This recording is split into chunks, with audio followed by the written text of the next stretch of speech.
Suppression de postes pour la prochaine rentrée dans l'éducation nationale, la FCPE se mobilise. À la Saint-Valentin, on s'aperçoit que l'amour et l'administration ne font pas bon ménage. Et enfin, le péplum débarque à la Cinémathèque demain.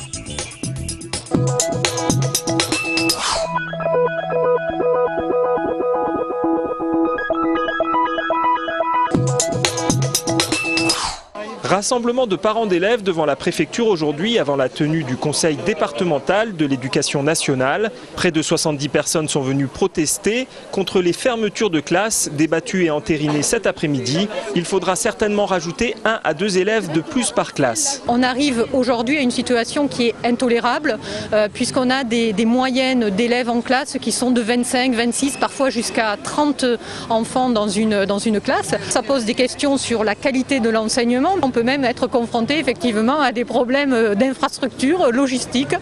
Comment on va faire la sieste aux enfants de maternelle de 3-4 ans lorsqu'ils sont 32 par classe. De moins en moins de parents auront le choix de l'école. On va les envoyer dans les écoles où il reste de la place, quel que soit leur lieu géographique.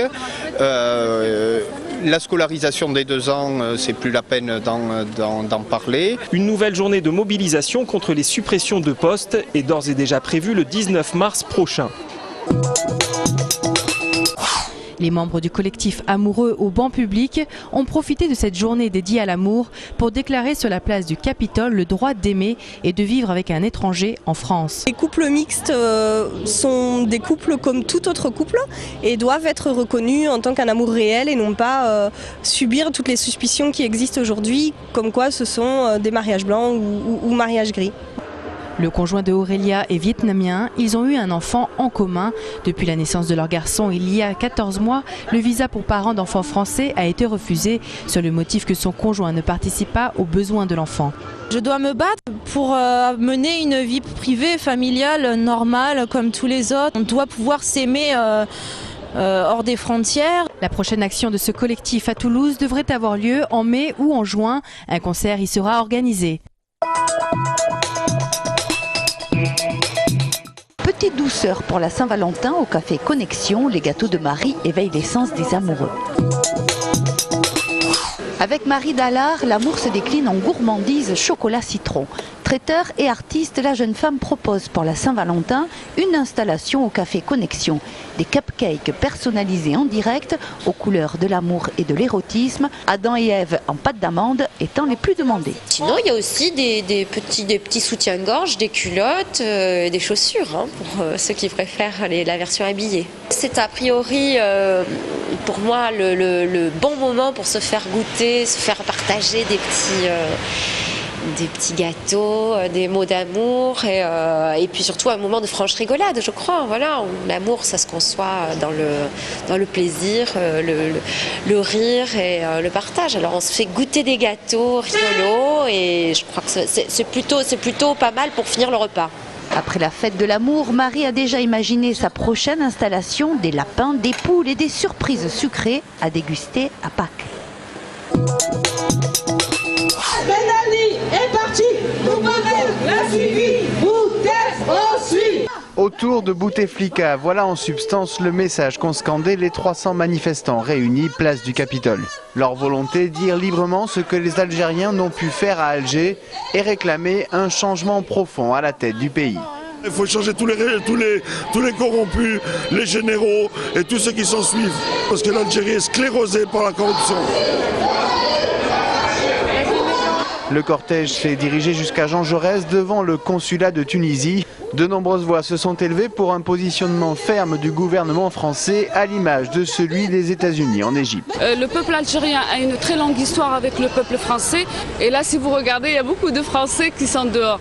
Toutes les forces vives sont là pour que le changement se passe. On attend que la France prenne vraiment se positionne. Elle l'a fait timidement pour l'Égypte. Elle l'a refait aussi timidement pour la Tunisie. J'espère que pour l'Algérie, elle ne prend pas le créneau. Et si changement il y a en Algérie, le consulat de Toulouse en aura eu la primeur. C'est sous ses fenêtres que s'est terminée la manifestation, dans le calme et sous bonne garde. En écho à la mobilisation nationale des femmes en Italie contre le machisme et Berlusconi, les collectifs Bagdam et Midi-Pyrénées pour le droit des femmes ont manifesté place du Capitole. Objectif, porter au-delà des Alpes le mot d'ordre qui suit et le coup de gueule qui va avec. Chez nous et ora et quando. Si c'est pas maintenant, quand est-ce qu'on va le dire?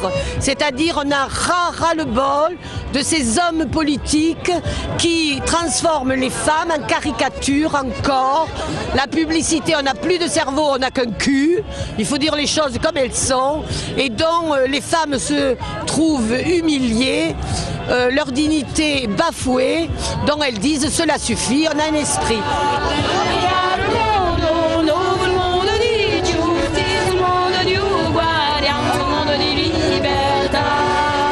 Berlusconi, 74 ans, est appelé par le parquet de Milan à comparaître pour relations sexuelles avec mineurs.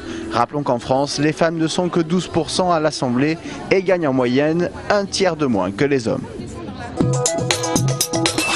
Le CIAM, le centre d'initiative artistique de l'Université de Toulouse-Le Mirail, présentait aujourd'hui son plan pour 2011-2015. Le but est de faire en sorte que ce lieu culturel nommé La Fabrique, voué à la recherche artistique et à sa diffusion, soit investi de plus en plus par les étudiants, comme le pense son nouveau directeur. Et là, il y a un gros travail d'appropriation, c'est-à-dire qu'il faut vraiment construire, mais j'ai des petites stratégies et des petites ambitions de ce côté-là, mais de développer des moyens pour qu'effectivement les étudiants s'emparent vraiment de ce bâtiment, s'emparent autant de la com, de la visibilité que, j'allais dire presque de la programmation de cela. Les enseignants aussi, les chercheurs aussi évidemment, parce qu'il faut aussi associer ça avec les programmes de formation. Hormis la gratuité comme moteur à la curiosité, La Fabrique, avec ses salles d'exposition et de spectacle, doit trouver sa réelle place dans la sphère culturelle toulousaine. Notre ambition, c'est aussi de s'ouvrir du côté du quartier, parce que nous sommes quand même dans le Mirail, et que là, nous avons aussi du côté d'une ouverture socio-culturelle quelque chose d'important à faire. Pour moi, c'est presque un devoir moral. En ce moment, ce sont les arts numériques à l'honneur. Le Péplum sera à l'honneur du 5e festival Zoom Arrière de la Cinémathèque. Le cinéma, qu'il soit archive ou œuvre contemporaine, sera montré, mis en musique, étudié, analysé du 15 au 16 février. Préparez vos muscles et cuirasses.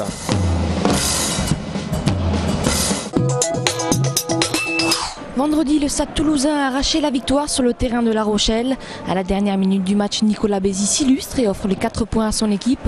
22-19 score final. Le Stade Toulousain reste leader du top 14 avec 7 points d'avance sur le Racing. Le TFC de son côté a résisté pendant 38 minutes au leader lillois. Les Violets s'inclinent tout de même une première fois malgré un très bon Valverde. Le gardien toulousain va malheureusement se blesser aux adducteurs en fin de match. Marc Vidal, son remplaçant, est battu sur cette frappe de Demelo. Le LOSC s'impose 2-0. Le TFC est désormais 8e de Ligue 1.